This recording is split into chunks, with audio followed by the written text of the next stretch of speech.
গুনাহের ইহকালীন ক্ষতি এত অধিক যে তা গুণে শেষ করা যাবে না। তবে এখানে প্রথমে কিছু আয়াত ও হাদিস দ্বারা সংক্ষেপে গুনাহের কিছু অশুভ প্রভাব, প্রতিক্রিয়া ও ফলাফল ব্যক্ত করছে। তারপর কিছুটা বিস্তারিত ও বিন্যস্ত আকারে এই বিষয়টি লিপিবদ্ধ করব। পবিত্র কোরআনের বিভিন্ন জায়গায় নাফরমানদের যে সমস্ত ঘটনা এবং তার শাস্তি সমূহ উল্লেখিত হয়েছে তা কার জানা নেই? খেয়াল করে শুনেন, সেটি কোন জিনিস যা ইবলিসকে আসমান থেকে জমিনে পতিত করেছে? এই অবাধ্যতার কারণেই তো সে অভিশপ্ত হয়েছে, তার আকৃতি বিকৃত হয়েছে, অন্তর ধ্বংস হয়েছে, রহমতের স্থলে অভিশাপ ভাগ্যে জুটেছে, নৈকট্যের বদলে দূরত্ব লাভ হয়েছে, তাসবিহ ও তাকদীসের পরিবর্তে কুফর ও শিরক, মিথ্যা ও অশ্লীলতার পুরস্কার মিলেছে। সেটি কোন জিনিস ছিল যা নূহ আলাইহিস সালামের যুগে সমস্ত জগৎবাসীকে বন্যায় নিমজ্জিত করেছিল? সেটি কোন জিনিস যার কারণে আদ সম্প্রদায়ের উপর জঞ্জা বায়ু চাপিয়ে দেওয়া হয়েছিল, এমনকি তাদেরকে মাটিতে আশ্রিয়ে আশ্রিয়ে মেরে ফেলা হয়? শুনতেছেন ভাইরা?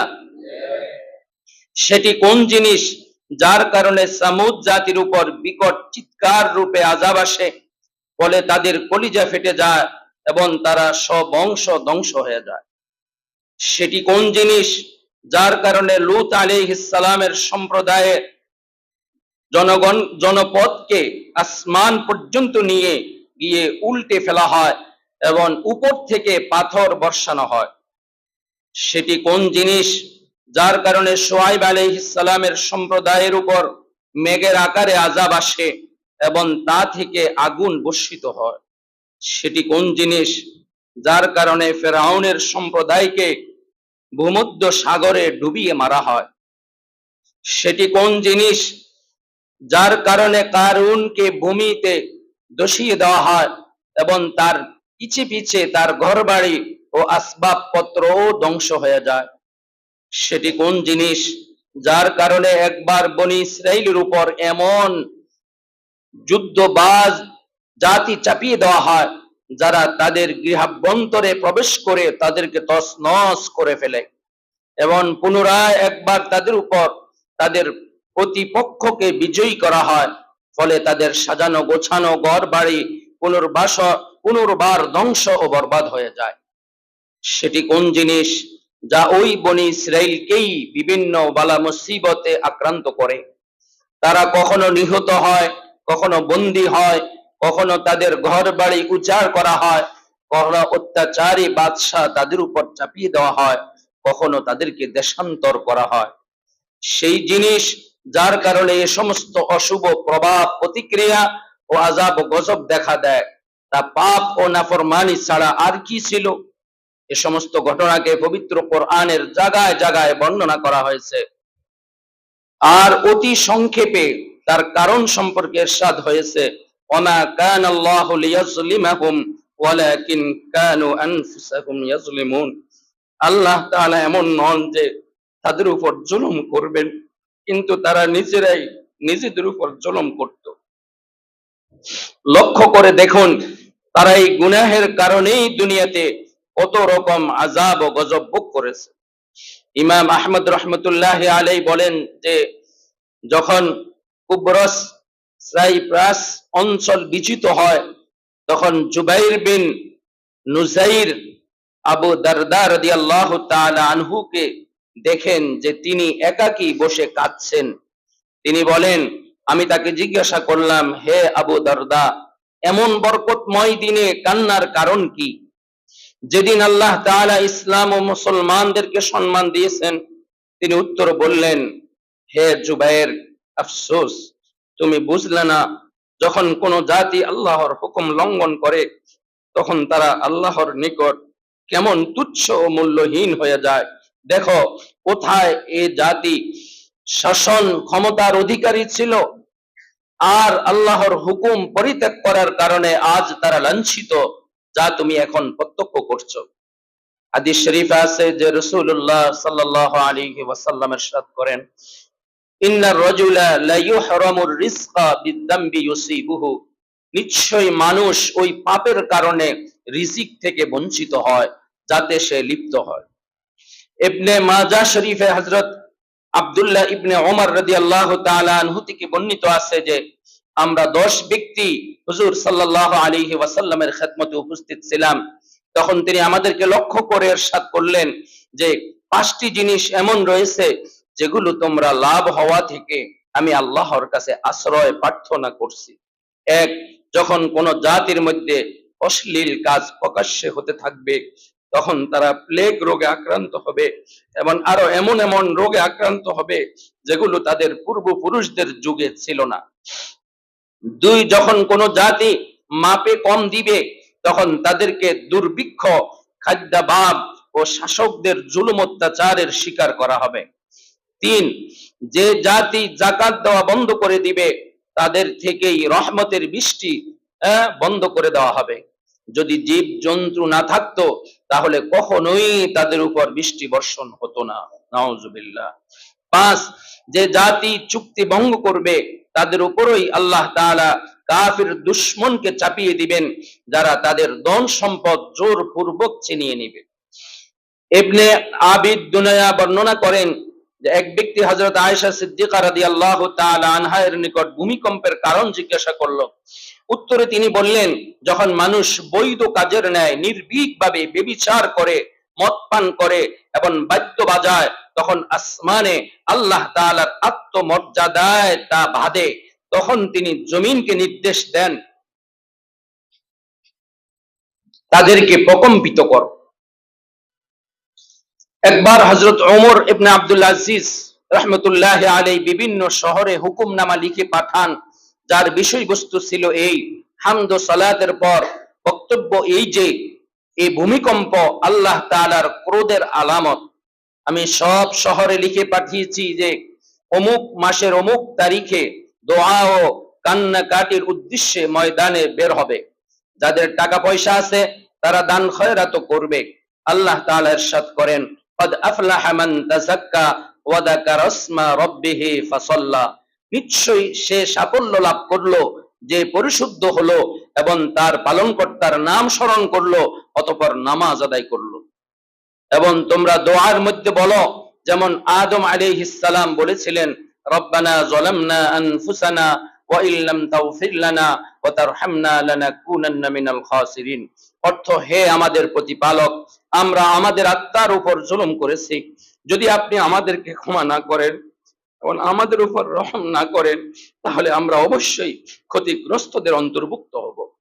এবং যেমন নূহ আলাইহিস সালাম বলেছিলেন, ওয়া ইল্লা তাগফিরলি ওয়া তারহামনি আকুম মিনাল খাসিরিন, আর যদি আপনি আমাকে ক্ষমা না করেন এবং আমার উপর দয়া না করেন তাহলে আমি ক্ষতিগ্রস্তদের অন্তর্ভুক্ত হব।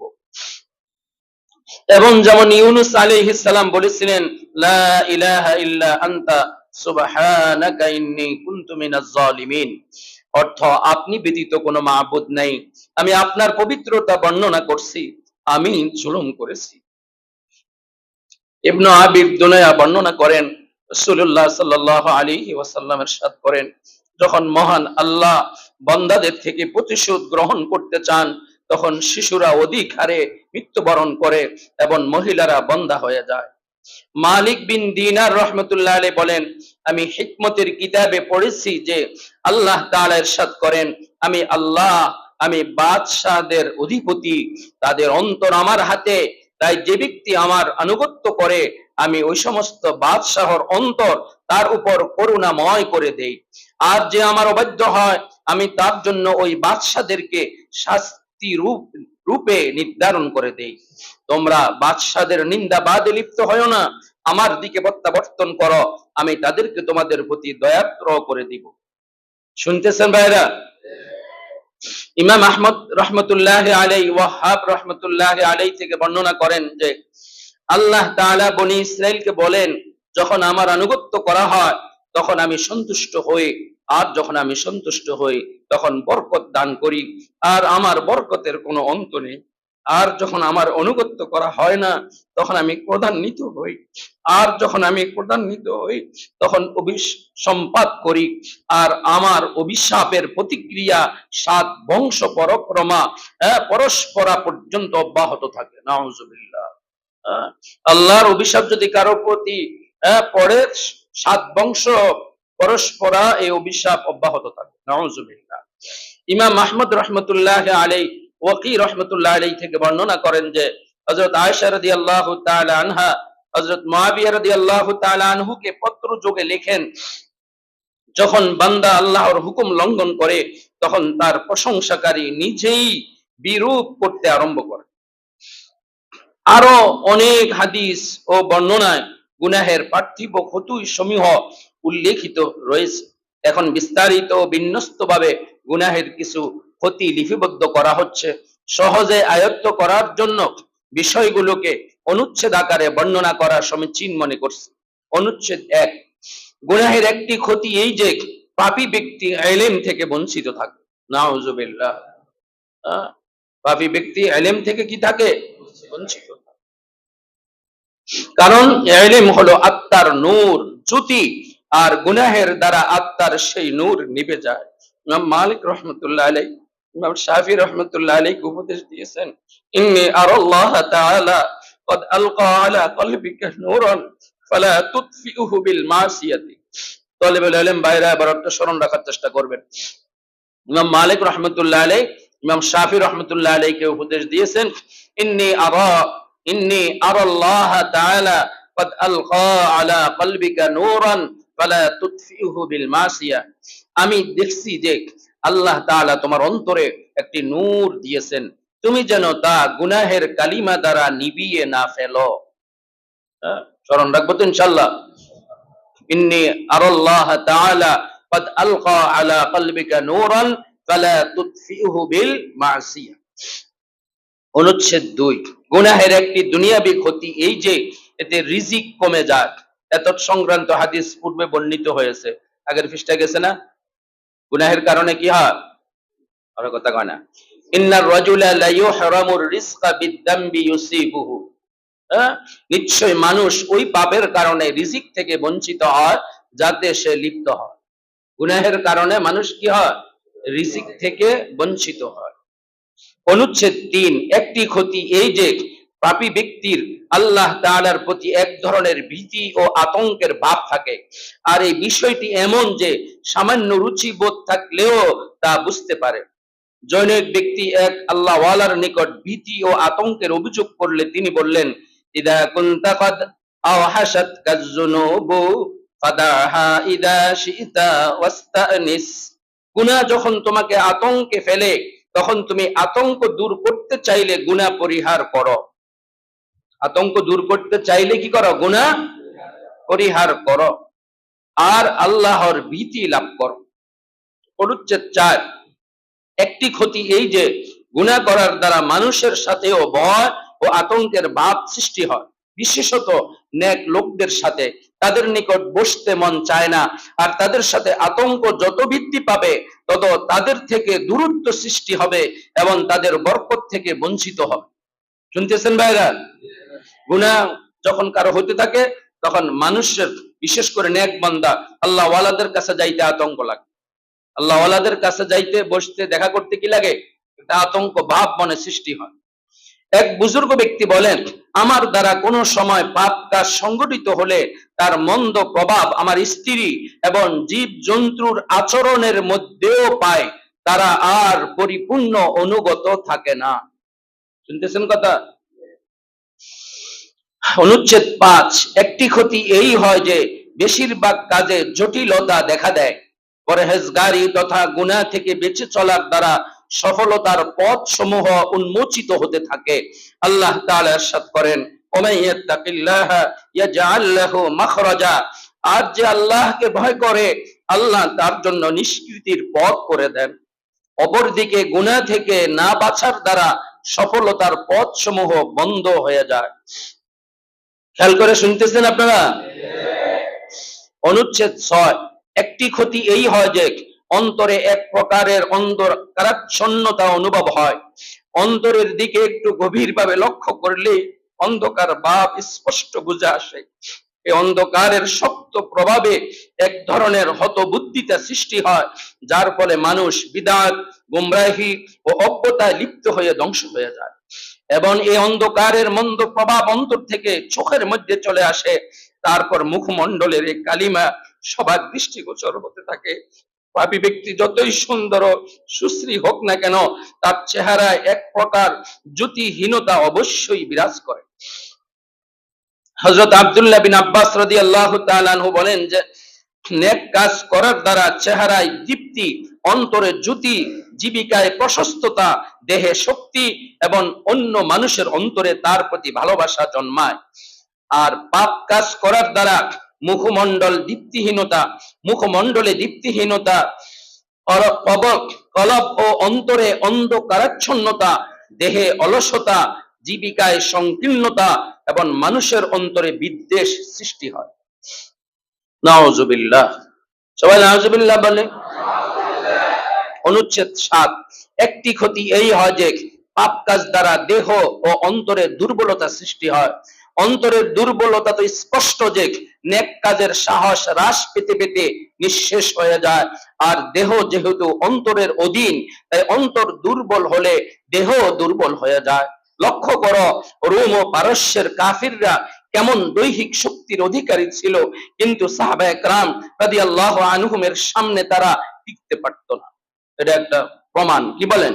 দৈহিকভাবে অনেক শক্তিশালী হওয়ার পরেও তাদের ঈমান না থাকার কারণে তাদের শক্তি দুর্বল হয়ে যায়, ভীতি সঞ্চারিত হয় অন্তরে।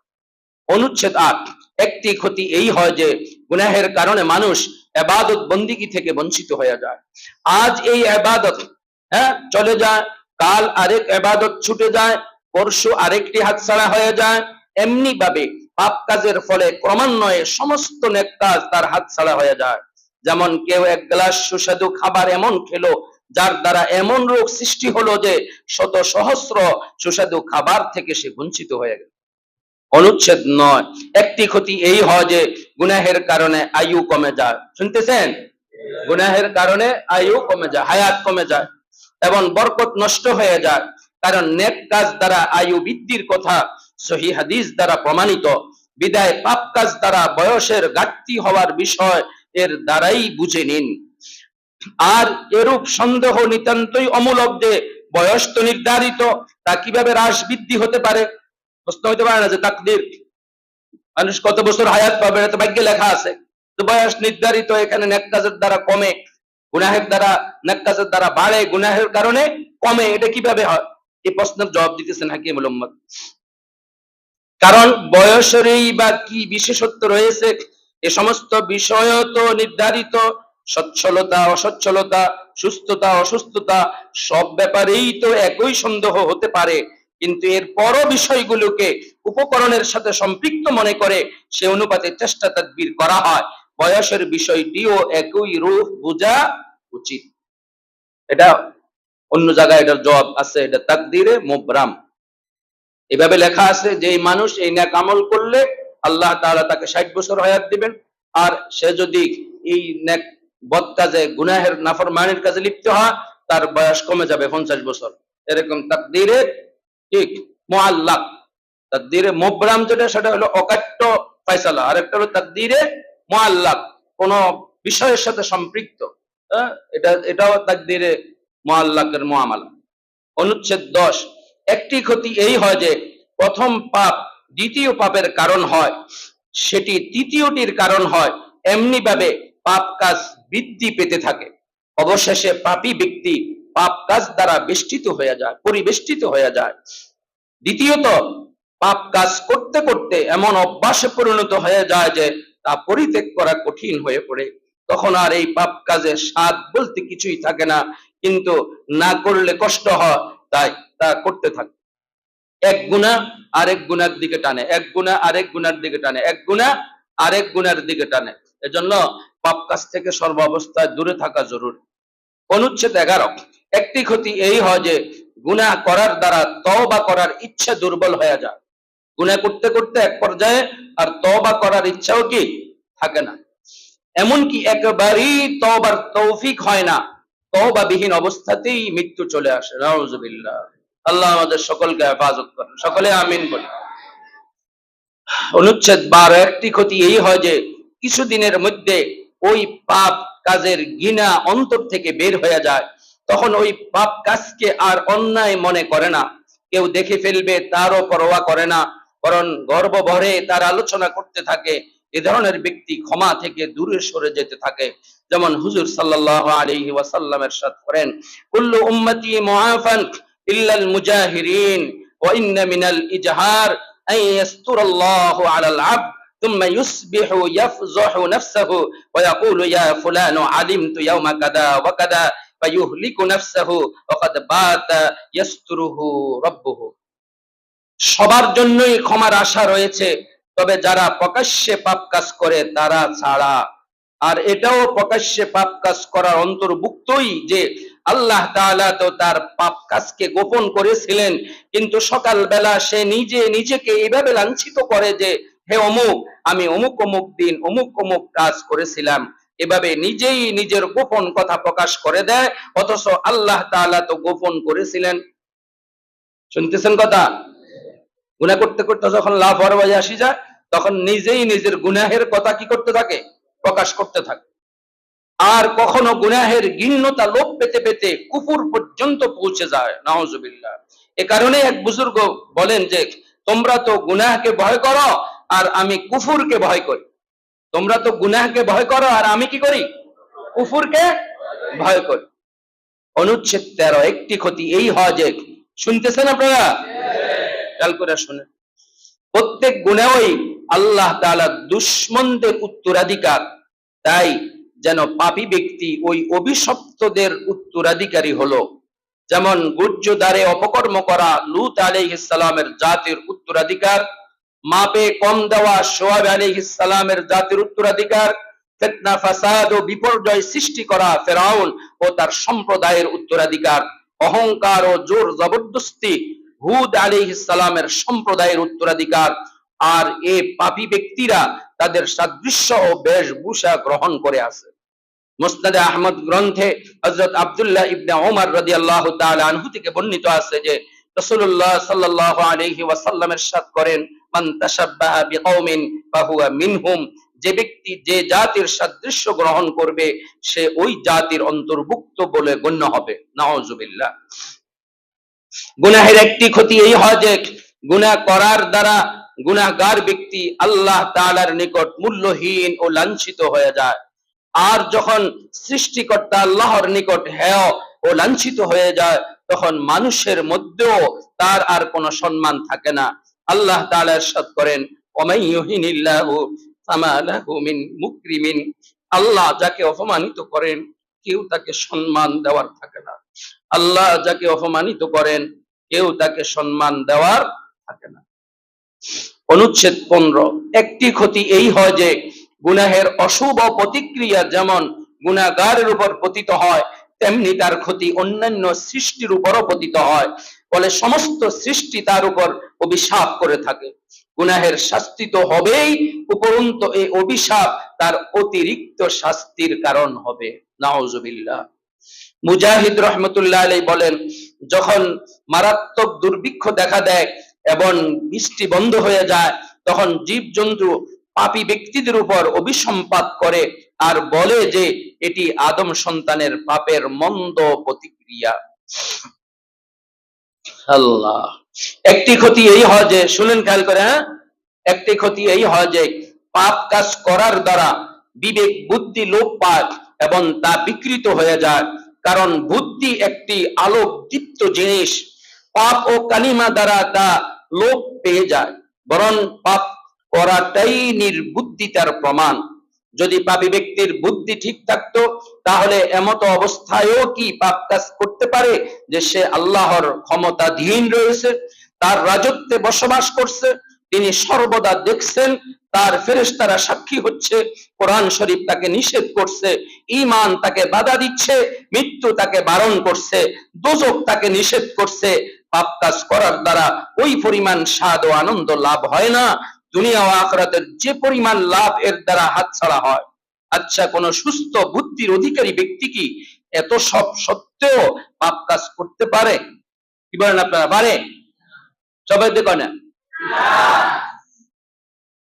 গুনাহের একটি বড় ক্ষতি এই যে গুনাহ করার দ্বারা এই ব্যক্তি রাসূলুল্লাহ সাল্লাল্লাহু আলাইহি ওয়াসাল্লামের লানতের অন্তর্ভুক্ত হয়ে যায়। নাউজুবিল্লাহ বলেন সবাই। কারণ তিনি অনেক গুনাহের উপর লানত করেছেন, আর যে সমস্ত গুনাহ এ সমস্ত অভিশাপকৃত গুনাহের চেয়ে বড়, সেগুলোর কারণে তো অধিকতর লানতের উপযোগী হবে। যেগুলির কারণে হুজুর লানত করছেন, এক, আর যেগুলি এর চেয়ে আরো বড় গুনাহ, লানতের কথা নাই, সেগুলি তো অবশ্যই তারা লানতের উপযোগী হবে। কি বলেন? যে গুনাহের কারণে লানতের কথা বলা হয়েছে, যে গুনাহগুলি এর চেয়ে আরো বড়, হ্যাঁ, সেগুলি করলে কি লানত থেকে মুক্ত থাকবে? আল্লাহ আমাদেরকে বুঝার তৌফিক দেন। দেখেন এখানে লানাল্লাহুল ওয়াসিলা ওয়াল মুস্তাওসিলাতা ওয়াল ওয়াশিমাতা ওয়াল মুস্তাওশিমাতা, আল্লাহ তাআলা ওই সমস্ত নারীর উপর অভিশাপ করেছেন যারা উল্কি আঁকে এবং আঁকতে বলে। তিনি আরো অভিশাপ করেছেন ওই সমস্ত নারীর উপর যারা অন্যের চুল নিজের চুলের সঙ্গে যুক্ত করে, চুল দীর্ঘ করে, এবং যে অন্যের দ্বারা চুল যুক্ত করায়, আলগা চুল লাগায় নারীরা নিজের চুলকে বড় দেখাইবার জন্য, এটা হারাম, কবিরা গুনাহ। উল্কি আঁকা, দেহের মধ্যে কারো নামটা আঁকে না, ভালোবাসার চিহ্ন আঁকে, আরো কত কিছু আঁকে, আঁকেনি, হারাম, কবিরা গুনাহ, লানত, আল্লাহ আল্লাহ রাসূলের লানত তাদের প্রতি। আল্লাহ আমাদের হেফাজত করেন। লাআনান নাবিয়্যু সাল্লাল্লাহু আলাইহি ওয়াসাল্লাম আকিলার রিবা ওয়া মুকিলাহু ওয়া শাহিদাইহি ওয়া কাতিবাহু, মহানবী সাল্লাল্লাহু আলাইহি ওয়াসাল্লাম অভিশাপ করেছেন সুদ গ্রহীতা, সুদ দাতা, সুদের লেখক এবং তার সাক্ষীর উপর। সুদের সাথে জড়িত চার ব্যক্তি উপর অভিশাপ। বুঝা যাচ্ছে কথাটা? একজন হলো সুদ দেয়, আরেকজন সুদ গ্রহণ করে, আর একজন সুদের সাক্ষী হয়, আবার একজন এটা লেখে, চুক্তিকে লেখে। সবার সমান গুনাহ। লাআনা রাসূলুল্লাহ সাল্লাল্লাহু আলাইহি ওয়াসাল্লাম আল মুহাল্লিলা ওয়াল মুহাল্লালা লাহু, রাসূলুল্লাহ সাল্লাল্লাহু আলাইহি ওয়াসাল্লাম অভিশাপ করেছেন হালালাকারীর উপর এবং যার জন্য হালালা করা হয় তার উপর। অর্থাৎ যে ব্যক্তি তার স্ত্রীকে 3 তালাক দিয়ে পুনরায় নেওয়ার জন্য অন্যের নিকট এই শর্তে বিবাহ দেয় যে বিবাহের পর সহবাস করে তালাক দিতে হবে, এবং যে এই শর্তে বিবাহ করে, উভয়ের উপর আল্লাহ রাসূল সাল্লাল্লাহু আলাইহি সাল্লামের লানত। শুনতেছেন? অহরহ 3 তালাক দেয়। 3 তালাক দিলে তো দ্বিতীয় বিবাহ ছাড়া আর গ্রহণ করা যায় না। একটা কৌশল করে যে একজনের লগে চুক্তি করে যে আপনার কাছে বিয়ে দিলাম, আজকে রাত রাখবেন, সহবাস করি, পরের দিন তালাক দিয়ে দিবেন, এরপরে আমি বিয়ে করব। এরকম চুক্তি করে যদি বিয়ে দেয়, যে দিবে সেও হালাল কাজ, হারাম কাজ করছে, লানতের উপযুক্ত। আর যেই লোক এরকম এক রাত্রের জন্য বিয়ে করবে এই শর্তে, তার উপরেও আল্লাহ রাসূলের লানত। আল্লাহ আমাদেরকে হেফাজত করে। লাআনাল্লাহু আস-সারিকা ইয়াসরিকুল বাইযাতা ফাতুক্তা ইয়াদুহু ওয়া ইয়াসরিকুল হাবলা ফাতুক্তা ইয়াদুহু, আল্লাহ তাআলা চোরের উপর লানত করেছেন। চোর চুরি করেনি, না করে না? চোরের উপর কার লানত? আল্লাহ তাআলা লানত। যে ডিম ও রশি চুরি করে, ফলে তার হাত কাটা হয়। বুখারী মুসলিম শরীফ। লাআনা রাসূলুল্লাহ সাল্লাল্লাহু আলাইহি ওয়াসাল্লাম ফিল খামরি আশারাতান আসিরাহা ওয়া মু'তাসিরাহা ওয়া শারিবাহা ওয়া সাকিয়াহা ওয়া হামিলাহা ওয়াল মাহমুলাতা ইলাইহি ওয়া বায়ি'াহা ওয়া মুবতা'াহা ওয়া ওয়াহিবাহা ওয়া আকিলা সামানিহা। রাসূলুল্লাহ সাল্লাল্লাহু আলাইহি সাল্লাম মদের সাথে সম্পৃক্ত 10 ব্যক্তির উপর লানত করেছেন। মদের বিক্রি, মদের এখন আধুনিক রূপ হলো হিরোইন, আরো কত কিছু, সবগুলির একই হুকুম। মদ, গাঁজা, হিরোইন এগুলি যারা বিক্রি করে, খায়, ব্যবসা করে, এ সম্পর্কিত 10 জনের উপর লানত। শুনেন, হ্যাঁ, মদের সাথে সম্পৃক্ত, কথা কয় না? দেখুন, নিশা, নিশা জাতীয় দ্রব্য যেই রকমই হোক, এগুলির সাথে যারা সম্পৃক্ত, এরকম 10 ব্যক্তির উপর লানত। যথা মদ্যপায়ীর উপর, পরিবেশনকারীর উপর, রস নিংড়িয়ে মদ প্রস্তুতকারকের উপর, যে রস নিংড়ানোর নির্দেশ দেয় তার উপর, মদ বিক্রেতার উপর, তার ক্রেতার উপর, তার মূল্য বক্ষণকারীর উপর, মদ বহনকারীর উপর, যার জন্য বহন করে আনা হয় তার উপর। তিরমিজি শরীফ। এই মদের সাথে হিরোইন, গাঁজা, এগুলির সাথে সম্পৃক্ত 10 জনের উপর লানত। লানাল্লাহু মান লানা ওয়ালিদাইহি, আল্লাহ তাআলা অভিশাপ করেছেন ওই ব্যক্তির উপর যে মাতা পিতার উপর লানত করে। অনেক ছেলেরা আছে মা বাপের লানত দেয়, কথা কয় না। অনেক ছেলে মেয়ে আসেনি, সন্তান আছে বাবা মারে কি দেয়, বাবা মারে যারা লানত দিবে তাদের উপর আল্লাহর লানত। বলেন, বাবা মাকে যারা লানত দিবে, অভিশাপ দিবে, তাদের উপর কার অভিশাপ?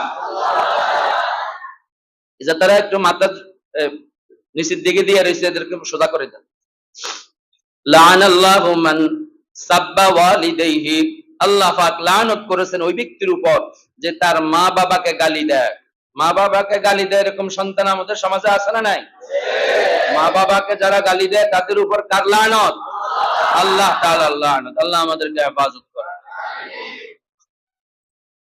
ইন্নান নাবিয়্য সাল্লাল্লাহু আলাইহি ওয়াসাল্লাম লানা মাত্তাখাযার রূহা কারাদা, মহানবী সাল্লাল্লাহু আলাইহি ওয়াসাল্লাম অভিশাপ করেছেন ওই ব্যক্তির উপর যে জীবিত প্রাণীকে টার্গেট বানায়, তীর বা গুলির টার্গেট বানায়।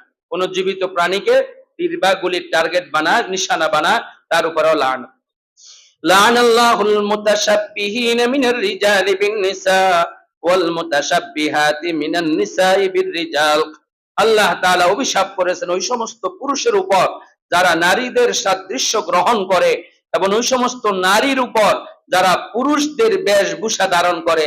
বর্তমানে অনেক চলছে এরকম, পুরুষ নারীর আকৃতি ধারণ করে, আবার অনেক মেয়েরা পুরুষের মতো শার্ট প্যান্ট পরে এমন ভাবে চলে, বুঝাই যায় না এটা কি ছেলে না মেয়ে। ইদানিং কালে এগুলি বেশি, এদের একটা আধুনিক ফ্যাশন, আল্লাহ আল্লাহ রসুলের লানতের অধিকারী হইতেছে এই ফ্যাশনের দ্বারা। কি আল্লাহ আল্লাহ রসুলের কি লানত? লানাল্লাহু মান যাবাহা লিগাইরিল্লাহ, আল্লাহ তাআলার অভিশাপ করেছেন ওই ব্যক্তির উপর যে গায়রুল্লাহর নামে জবাই করে। গায়রুল্লাহর নামে জবাই করে বিভিন্ন মাজারে, পীরের নামে গরু ছাগল জবাই করা হয়, তাদের প্রতি লানত, তাদের প্রতি কি? মান আহদাসা হাদাসান আও আওয়া মুহদিসান ফাআলাইহি লানাতুল্লাহি ওয়াল মালাইকাতি ওয়ান নাসি আজমাইন লা ইয়াকবালুল্লাহু মিনহু ইয়াওমাল কিয়ামাতি সারফান ওয়ালা আদলান, আল্লাহ, ফেরেশতা এবং সমস্ত মানুষের অভিশাপ ওই ব্যক্তির উপর যে দ্বীনের মধ্যে নতুন জিনিসের উদ্ভব ঘটায় বা এমন ব্যক্তিকে আশ্রয় দেয়। বেদাতি, বেদাতি, বেদাতির উপর লানত, আল্লাহর লানত, ফেরেশতাদের লানত, সমস্ত মানুষের লানত, অভিশাপ বেদাতিদের উপর। শুনতেছেন কথা? আল্লাহ তাআলা কিয়ামতের দিন তার ফরজ নফল কোন ইবাদত কবুল করবেন না। বেদাতিদের যত লম্বা জুব্বাই হোক আর তসবিহ যত লম্বাই হোক, লাঠি হাতে থাক আর যত কিছুই হোক, যত উঁচা টুপি হোক, তাদের ফরজ নফল কোন আমল কাল কিয়ামতের ময়দানে কবুল হবে না। শুনতেছেন কথা? বেদাতিদের থেকে আমরা সতর্ক থাকি। ইন্নান নাবিয়্য সাল্লাল্লাহু আলাইহি ওয়াসাল্লাম লাআনাল মুসাউবিরা, বর্তমান জমানা এটাকে কোনো পাপই মনে করা হয় না। বলো বিভিন্ন অনুষ্ঠানে দেখা যায় যে এটা নিয়ে অনেক উল্লাস। আমার প্রিয় মুর্শিদ হযরত দামাত বারাকাতুহুম বলেন, ওয়াজ মাহফিলে, সেমিনারে, বয়ান বক্তৃতায়, জুমার বয়ানে, খতমে বুখারীতে মনে হয় যেন এটা বহুত বড় নেকির কাজ। ফটোগ্রাফাররা কে কার আগে ফটো তুলবে এটার উল্লাসে ব্যস্ত, অথচ নামাজের খবর নাই, ওয়াজ শুনার খবর নাই। ইন্নান নাবিয়্য সাল্লাল্লাহু আলাইহি ওয়াসাল্লাম লাআনাল মুসাউবিরা, রাসূলুল্লাহ সাল্লাল্লাহু আলাইহি ওয়াসাল্লাম অভিশাপ করেছেন ছবি প্রস্তুতকারীর উপর, যারা ছবি তোলে বিনা প্রয়োজনে, শরঈ জরুরত ব্যতীত। শরীয়ত যে সকল ক্ষেত্রে অনুমতি দিয়েছে, এছাড়া বিনা প্রয়োজনে যারা ছবি তুলবে, সেটা কোনো দ্বীনি মজলিসের হোক, দ্বীনি মাহফিলের হোক, দ্বীনি কোনো সেমিনারের হোক, ওয়াজ মাহফিলের হোক, খতম বুখারীর হোক, নতুন সবকের হোক, শেষ সবকের হোক, ইসলাহি মাহফিল হোক, মসজিদে জুমার বয়ান হোক, এই সমস্ত দ্বীনি মজলিসগুলিতে আজকে ছবির প্রতিযোগিতা, ভিডিওর প্রতিযোগিতা। দুনিয়ার মানুষ তো করতেছে বিবাহের অনুষ্ঠানে, গায়ে হলুদ অনুষ্ঠানে, তাদের যে কোনো অনুষ্ঠানে ভিডিও, ছবির প্রতিযোগিতা, ওগুলি চলে আসছে এখন দ্বীনি কাজগুলিতে। এটাও হারাম। দ্বীনি কাজের, দ্বীনি মজলিসে হলে তো জায়েজ না। এখানেও ছবি তোলা ভিডিও করা হারাম। শুনতেছেন কথা? ছবি তোলা ভিডিও করা হারাম। যারা তুলবে তাদের উপর রাসূলুল্লাহ সাল্লাল্লাহু আলাইহি ওয়াসাল্লামের লানত, তাদের উপর রাসূলুল্লাহ সাল্লাল্লাহু আলাইহি ওয়াসাল্লামের অভিশাপ। সুতরাং আল্লাহর রাসূলের অভিশাপকে ভয় করা দরকার। আমার নফসানিয়ত খায়সাতকে অগ্রাধিকার দিব না রাসূলের অভিশাপকে ভয় করব? কি বলেন, কোনটা করা উচিত? হ্যাঁ? রাসূলের অভিশাপকে ভয় করা উচিত না? আল্লাহ রাসূল অন্য হাদিসে বলছেন, ইন্না শাররান নাস ইনদাল্লাহ ইয়াউমাল কিয়ামাতি আল মুসাউবিরুন। আরেক হাদিসে, ইন্না আশাদ্দান নাসি আযাবান ইয়াউমাল কিয়ামাতি আল মুসাউবিরুন। যারা এইভাবে ছবি তুলবে কিয়ামতের ময়দানে এদের সবচেয়ে কঠিন শাস্তি হবে, এদের সবচেয়ে কঠিন শাস্তি হবে। আল্লাহ আমাদেরকে হেফাজত করেন। আজকে ওলামা তোলাবারা এই নাজায়েজ হারাম কাজে লিপ্ত, ব্যাপকভাবে লিপ্ত। আমার প্রিয় মুর্শিদ হযরত দামাত বারাকাতুহুম চ্যালেঞ্জ করছেন যে আমি সারা বিশ্বের ওলামায়ে কেরামের সামনে চ্যালেঞ্জ করতেছি, যারা এই ছবি তোলাকে জায়েজ বলতেছেন, আসেন কাবার সামনে আসেন, কাবার সামনে আসি বলেন এই কাবার দিকে ইশারা করে যে এই কাবার মালিক তিনি ছবির অনুমতি দিয়েছেন। অথবা মদিনা শরীফ চলেন, রওজা আতহারের পাশে দাঁড়িয়ে আল্লাহর রাসূলের দিকে ইশারা করে বলেন যে এই যে রওজাতে যিনি শুয়ে আছেন উনি ছবি জায়েজ বলছেন, দেখি কে আছেন এরকম আমার সাথে, আমি চ্যালেঞ্জ করলাম। এরকম বলছেন যে আমি চ্যালেঞ্জ করলাম, রওজা পাকের সামনে এসে বলেন যে কোন হাদিসের দ্বারা ছবি জায়েজ, কোন হাদিসের দ্বারা এই ছবি তোলা ভিডিও করা জায়েজ, এটা প্রমাণ করেন। যারা করতেছেন সব নফসানিয়তের গুনাহে লিপ্ত, সব নফসানিয়তের গুনাহে লিপ্ত, ব্যক্তি স্বার্থে, নিজের প্রচার প্রসারের স্বার্থে, নিজের মাহফিলের প্রচার প্রসারের স্বার্থে, ব্যক্তি স্বার্থ ছাড়া আর কিছুই না। এখানে দ্বীনি কোনো স্বার্থ নাই, দ্বীনি কোনো স্বার্থ এই ছবি ভিডিওর মধ্যে নাই। বয়ান শুনলে অডিও রেকর্ডের দ্বারা বয়ান শুনবে, সমস্যা কি? ভিডিও বয়ান কেন শুনতে হবে? বক্তারে কেন দেখতে হবে? নারীরা বক্তার ছবি দেখতেছে না? হ্যাঁ, জায়েজ হবে এটা? নিজের ছবি দেখাই বয়ান শুনতে হবে? যে সমস্ত অজুহাত যুক্তি জায়েজের পক্ষে আছে একটাও শরীয়ত সম্মত না, একটাও কোরআন সুন্নাহর দলিলের ভিত্তিতে জায়েজ প্রমাণ করার কোনো দলিল নেই তাদের কাছে। জায়েজ প্রমাণ করার বেলা জরুরত, ছবি ভিডিওকে জায়েজ বলার কোনো সুযোগ নেই শরীয়তের দৃষ্টিতে। আপনারা কিতাব খুলে দেখেন, জাওয়াহিরুল ফাকা খুলে দেখেন, আল্লামা মুফতি শফি সাহেব রহমাতুল্লাহ আলাইহি লিখছেন যে পাথরের তৈরি মূর্তি হোক, মাটির তৈরি মূর্তি হোক, এরপরে print media, electronics media, print মিডিয়াতে ম্যাগাজিনে বিভিন্ন পত্রিকা নারীর ছবি, অর্ধলঙ্গ ছবি, নায়িকার ছবি প্রচারণই নয় না। ইলেকট্রনিক্স মিডিয়া ভিডিওতে প্রচার হয়, সবটার একই হুকুম। পাথরের তৈরি মূর্তির যে হুকুম, ছবির যে হুকুম, মাটির তৈরি মূর্তি ছবি বানানোর যে হুকুম, মিডিয়া প্রিন্ট মিডিয়ার মাধ্যমে ছবি প্রচার করা, এগুলি ছাপানোর যে হুকুম, ইলেকট্রনিক্স মিডিয়ার প্রচার যে একই হুকুম। সব মোবাইলে যে নারীর ছবি, এটারও একই হুকুম। মোবাইলে ছবি তুলতেছে, ভিডিও করতেছে, সবগুলির একই হুকুম। ফুকাহা একরাম বলেন কোনো পার্থক্য নাই, কোনো পার্থক্য নাই। কিন্তু আজকে মোবাইলের ছবি আমরা জায়েজ বলি বলি ঘুরতেছি আর প্রতিযোগিতা দিয়ে ছবি ভিডিও করতেছি। আল্লাহ আমাদেরকে হেফাজত করেন, লানত থেকে আল্লাহ তাআলা বাঁচার তৌফিক দেন। আরেকটা বিষয়, নবী করিম সাল্লাল্লাহু আলাইহি সাল্লাম অভিশাপ করেছেন, তারা কওমে লূতের ন্যায় কাজ যারা করবে তারা অভিশপ্ত। মালউনুন মান আমিলা আমালা কওমে লূতিন। কওমে লূতের আমল বুঝতেছেন তো নাকি? কওমে লূতের আমল কোনটা ছিল? কওমে লূতের আমল এটা অভিশপ্ত কাজ। এই কাজে যারা লিপ্ত হবে তারা অভিশপ্ত। সাবধান, এই অভিশপ্তদের কারণে মাদ্রাসায় বেবরকতি আসবে। একজনও যদি মাদ্রাসায় কেউ নাফরমানিতে লিপ্ত হয়, এ ধরনের অভিশাপের কাজে লিপ্ত হয়, উস্তাদ হোক আর ছাত্র হোক, তার কারণে বেবরকতি আসবে, মাদ্রাসায় পেরেশানি আসবে, বিভিন্ন সংকট সৃষ্টি হবে। আমি সাবধান করে দিতেছি, আমাদের এখানে এই ধরনের অন্যায়কারীর কোনো স্থান নাই। এ ধরনের অভিশাপের কাজে যে লিপ্ত হবে তার কোনো জায়গা নাই মাদ্রাসায়।